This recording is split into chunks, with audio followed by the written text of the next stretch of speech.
This is Ronald Colman, inviting you to radio's most dramatic half hour. Favorite Story.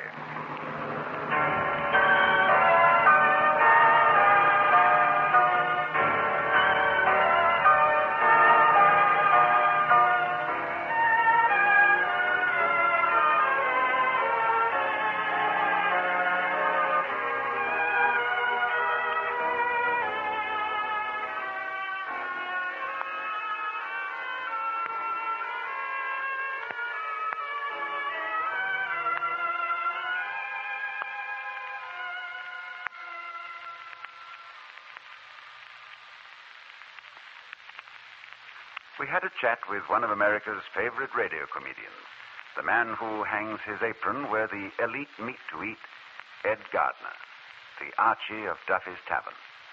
We asked Archie to name his favorite story so we could dramatize it on this series. Well, he told us he always liked the yarn about the young fellow who slipped on a banana peel 12 centuries long. We figured Archie meant Mark Twain's fabulous fable, A Connecticut Yankee in King Arthur's Court. So, for Archie, and for all of you who are Mark Twain fans, that's this week's favorite story. If you'll flip the title page, we'll slip right into the delicious prose of Mr. Twain and the opening sentence of A Connecticut Yankee in King Arthur's Court. In the United States of America, in the sovereign state of Connecticut, in the fair city of Hartford,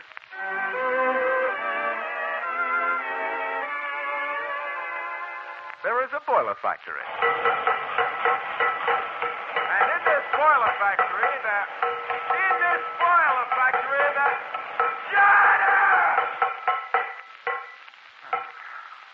And in this boiler factory, only a very few days ago, there was a man named Hank Morgan. He was a foreman, and he worked very hard, making boilers.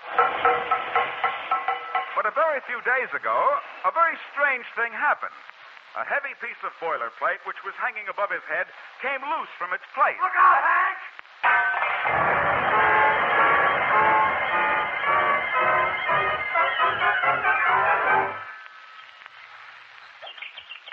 Hey. Oh, what happened? Where am I? Oh, my head. Prithee, fair sir, what doest thou? Come again? What doest thou sitting beneath that tree and clothed in such strange attire? Hey, if I was you, Sonny, I wouldn't go around making cracks about other people's clothes. That crazy quilt you're wearing ain't exactly custom tailored. Verily, sir, I understand thee not. What's the idea of prancing around the peaceful Connecticut countryside wearing a suit of armor? Fair sir, will ye just? Will I which? Will ye try a passage of arms for land or lady? Hey, what are you giving me? Get along back to your circus, or I'll report you. I counsel thee, stranger, get thyself on horseback and dress thy shield. If it please thee or no, I shall try thee. That's right, Sonny. Run along. Ta-ta. Oh, brother, the boys in the white coats will be out after him. With butterfly nets. Defend thyself. Hey, what's the idea? Get away from me. Come down from that tree, varlet. Hey, now look. You play too rough. Put away that pointed spear, Jack. You'll hurt somebody. I command thee to descend yon tree on penalty of dire death. Okay. Keep your shirt on. I'll come down. But put away that spear. Very well. Now, you are my captive. All right. Have it your way. We might as well get acquainted. What lunatic asylum do you hail from, buddy? I am Sir Sagramor, by leave of His Majesty, good King Arthur, Knight of the Table Round. Glad to know you, Saggy. My name's Hank Morgan. 123 North Elm Street, Hartford, Connecticut. Marry, we must proceed post-haste to the castle. See? There loom its towers through the trees. Oh, yeah. Bridgeport? No. Camelot.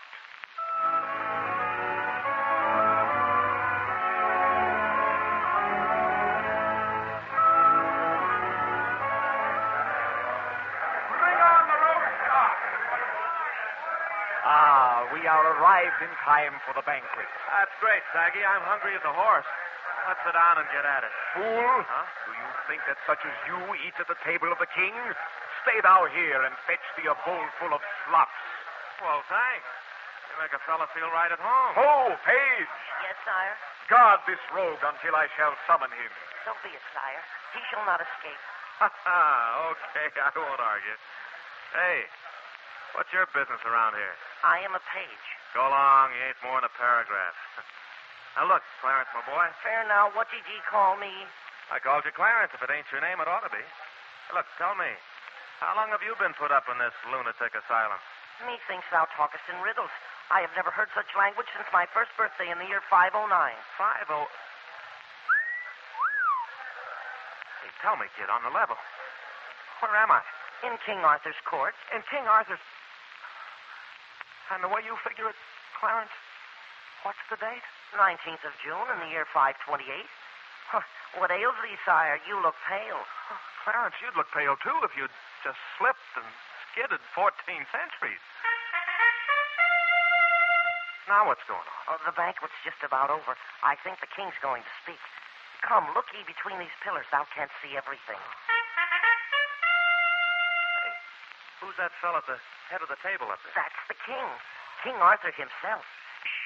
Knights of the Table Round, vassals, freemen, and loyal subjects, list ye while we hear words of prophecy from our mighty magician, Merlin. Knights and noble friends, I shall tell ye the humors of the clouds and the winds for the week to come. I take it he's sort of a local weatherman. But his words on weather are useless babble. Forsooth, he is always wrong. Just like I say, local weatherman. Good friends and liegemen, the skies will be fair and cloudless until the next Sabbath. Well, according to what you say, Clarence, that means I'd better carry an umbrella. Marry, sir, what is that? An umbrella? Don't worry your pretty head about it, Clarence. The umbrella won't be invented for about 7 centuries. But there will be storms on the coast of Gaul within a fortnight. Our thanks to thee, Merlin, for these views into the future. Now will Sir Sagamore tell his adventure and bring forth his captive. That's you. Me? Oh. Well, keep your fingers crossed, Clarence. Here goes nothing. Royal sovereigns and noble friends, I came upon this horrible, sky-towering monster in an enchanted forest.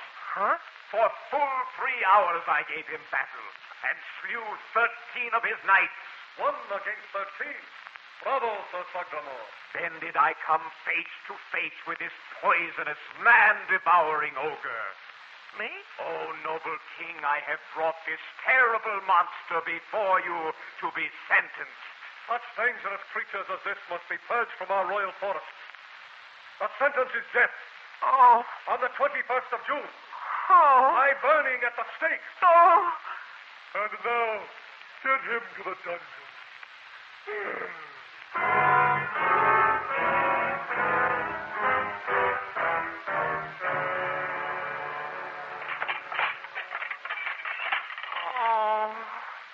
How did I ever get in a mess like this? Huh? Huh? It is I, whom thou callest Clarence. Oh, Clarence, old friend, I'm glad to see you. What have you got there? Some food. I brought it from the dining hall. I'll slip it between the bars. Good. Here. Blessings on thee, little man. Clarence, you're a pal. I am truly sorry that thou art sentenced to die. Hast thou no relatives who will ransom thee? Relatives? Huh. Sonny, my mother and father won't be born until Harrison's administration. I'm afraid I'm a dead pigeon. But hast thou no magic, no wit to save thyself? Well, I'm as good a magician as that old horse Merlin, but I... Clarence. Yes? Clarence, what year did you say this was? 528. And the day after tomorrow is the 21st of June, you're sure? Oh, the certainty, fair sir.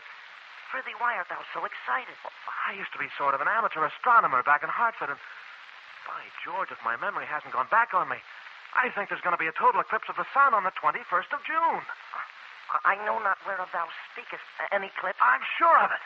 By George, it is lucky. Clarence, you go tell the king that he has in his dungeon the greatest magician of all time. Thou? Who else? And tell him that if he tries to burn me at the stake day after tomorrow, I'll blot out the sun at high noon. No. Yes. I'll work my magic to plunge the whole world into darkness, Clarence. I'll take the sun from the sky and not restore it until the king grants me my freedom. Why, surely this is greater magic than even Merlin pretends. Merlin? Ha! When I get through with that old phony, he'll be lucky to get a booking in vaudeville. Now go along, Clarence. Spread the news. And let me know what happens.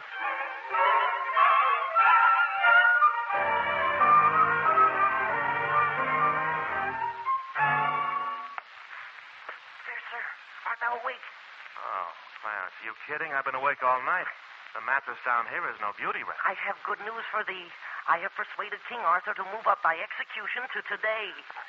What? It was not easy to do ye this favor, but now ye can perform the miracle today, and thereby save thyself another night in prison. Was it not a kind favor that I did ye? Oh. Yeah, Clarence. Your kindness is killing me.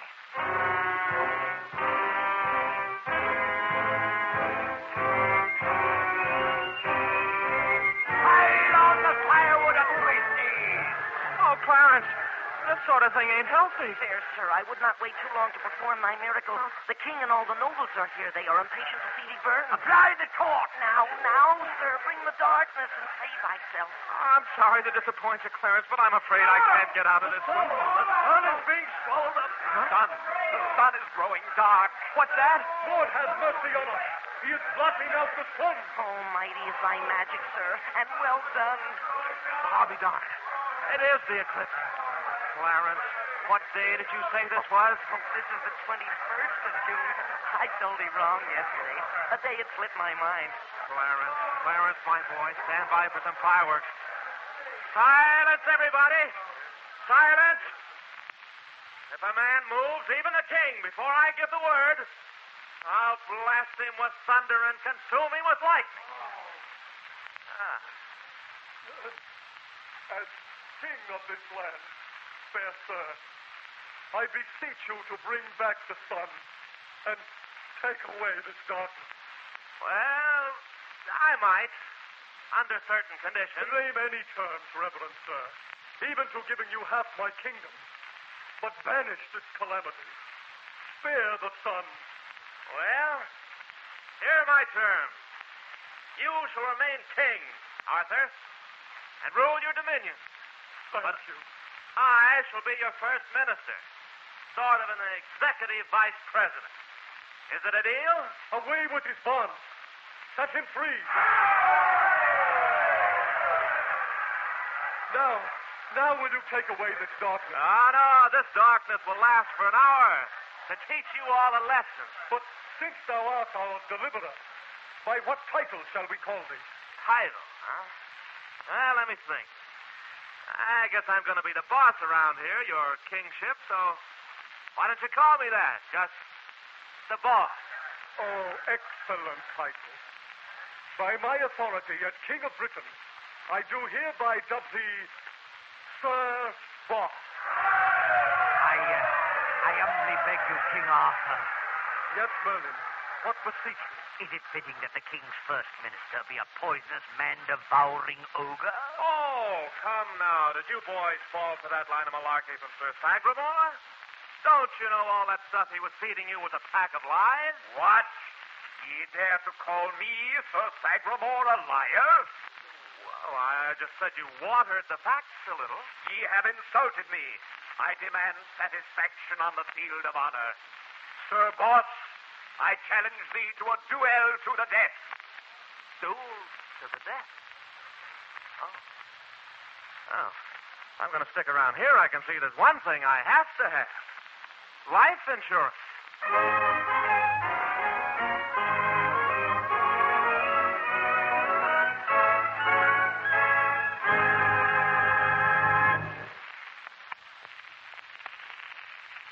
As the old vaudevillians used to say, you ain't seen nothing yet.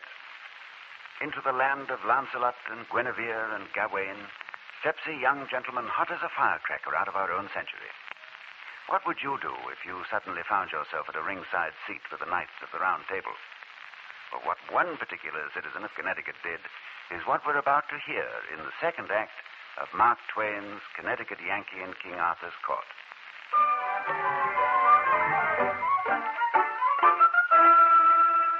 Extra. Now can't read all about it. Sir Boss unveils new miracle. miracle. Electric lights installed in Royal Palace at Camelot. Men, thou shalt start work tomorrow morning on the assembly lines in the River Thames plant. Thou wilt manufacture a new automobile called the Guinevere 6 in honor of Her Royal Majesty the Queen, by order of Sir Boss. Go ahead, Merlin. Turn it on.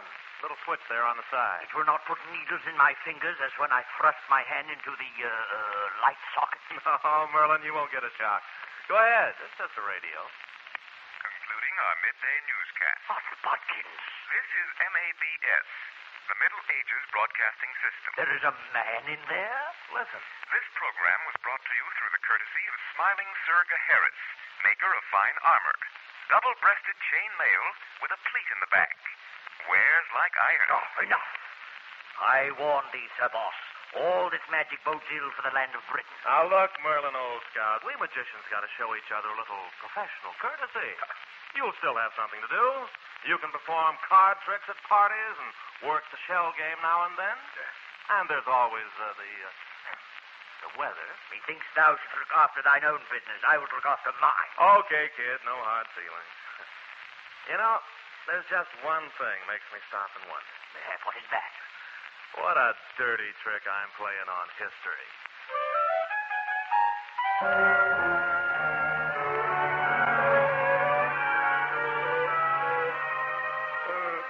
Sir Boss, Yes, your kingship? You sent for me? hast thou given any thought to thy coming duel with Sir Sagramore? That.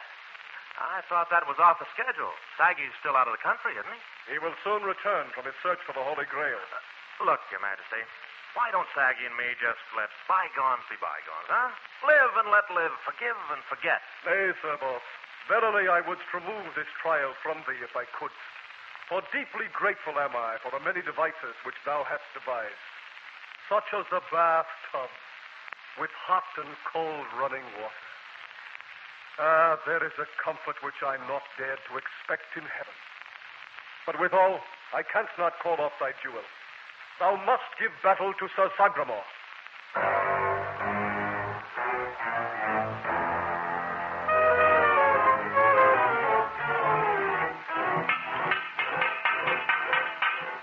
Ah, that's a wonderful noise.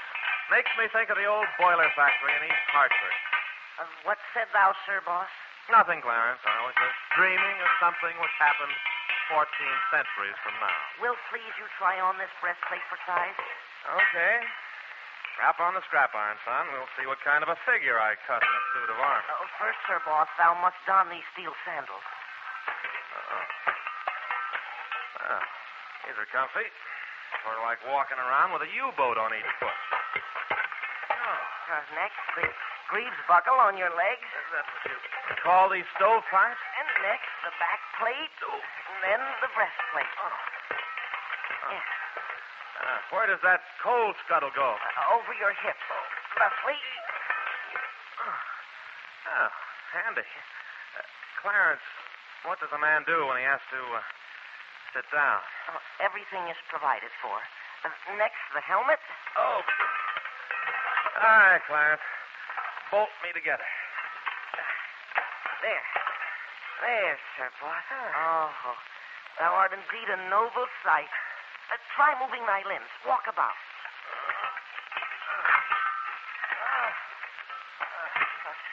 Clarence, shall we dance? Indeed, thou wilt feel awkward at first. Awkward. No pockets, no way to reach your cigarettes, no way to scratch yourself if you itch.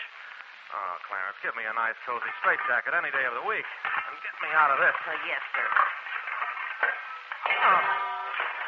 Oh. In that get-up, I wouldn't have any more chance than a pickled sardine. Clarence, if I'm going to beat Sir Sagramore in mortal combat, I'm going to choose my own weapons. And you know what they're going to be? What, Sir Boss? Brains.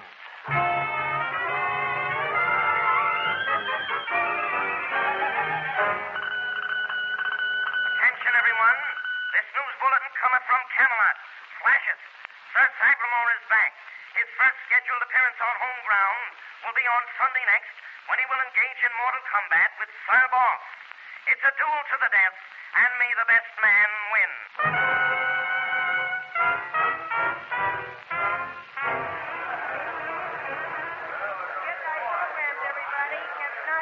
might depart without thy program. Names and numbers of each... Ladies and gentlemen, the main event. The challenger, Sir Sagamore, in black armor, weight 219 pounds, just back from a search for the Holy Grail. The challenge, Sir Boss, in unidentified armament, weighing 151 pounds. This will be a freestyle combat to the death. And in just a moment... There's the trumpet call which beginneth the battle. Here appears Sir Sagamore, a mountain of a man, astride a huge white charger. But where is Sir Boss? He has not yet appeared. The crowd grows anxious. Where can he be? For the love of Pete, Clarence, hurry up with that pumping. Marry, Sir Boss, I knew not that these tires should be packed so full with air. That's good enough. The crowd's getting anxious. Now, Clarence, do you know just what you're supposed to do? Methinks I can remember. Firstly, I do not but watch with my heart in my mouth. Keep your heart any place you want to, Clarence, but stand by, and when I yell alley-oop, that means I'm in trouble. And you're to hand me that. By what name do you call it again? It doesn't matter. It won't be invented for a dozen centuries. But if you want to, you can call it a hand grenade. When thou sayest alley-oop, I giveth thee the hand grenade. Carefully, and don't pull the pin. And about 5 seconds later, it's going to rain Sir Sagamore. Here we go. Oh, luck be with thee, good Sir Boss. Here he comes. Sir Boss is coming on the list. He has no armor. Indeed, he's dressed only in thick tights. He has no weapon save a long piece of rope which he twirleth in his hand. And he has no horse. Instead, he balances himself on a strange two-wheeled contrivance, which I think he calleth a bicycle. Sir Sagamore looks very angry. He lowers his lance and charges. I warn thee, Sir Boss, thou art a dead man. Sticks and stones may break my bones, but words will never hurt me. Sir Sagamore is preparing to charge, and the boss is swinging a large loop of rope above his head. They come together.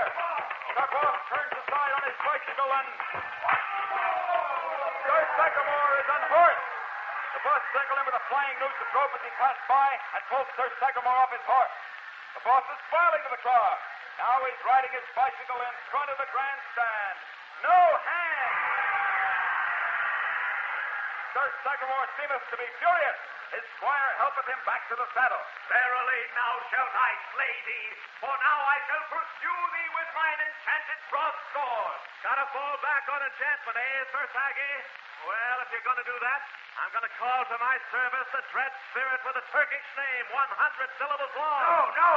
Ah, you didn't think I knew his name, did you, Merlin? But know thou, Sir Boss, that if thou mispronouncest one solitary syllable of the 100, then will the Turkish spirit turn on thee and slay thee. Go tend to your knitting, Merlin. I'll look after myself.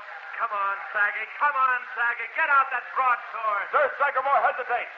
He seemeth afraid of the curse of the Turkish spirit with the 100-syllable name. But now he starteth towards Sir Boss. Okay, Saggy.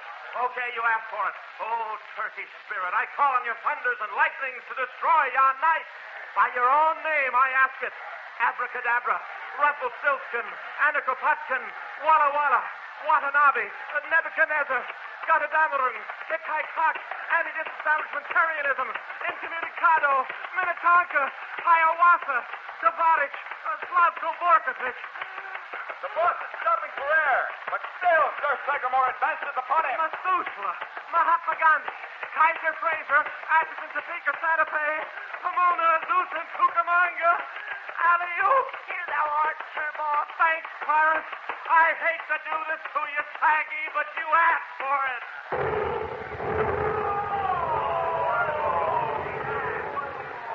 Ladies and gentlemen, Sir Sagamore has just been blown asunder. Sir Boss is the victor!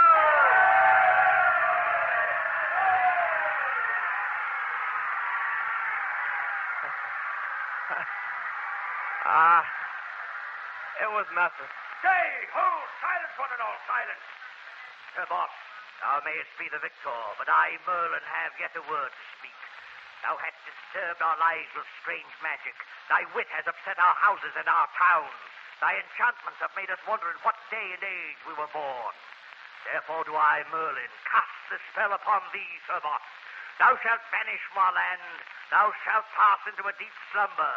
And thou shalt wake in a far country after sleeping 14 centuries. By my magic, I, Merlin, do decree it.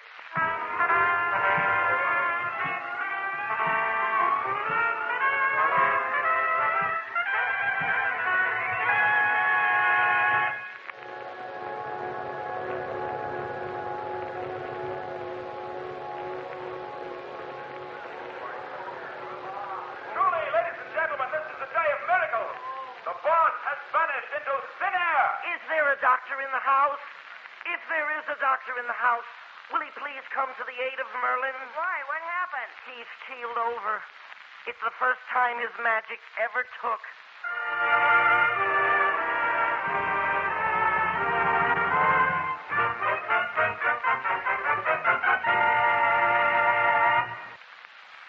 We're back in our own century now, leaving magician Merlin out cold, back in the Middle Ages.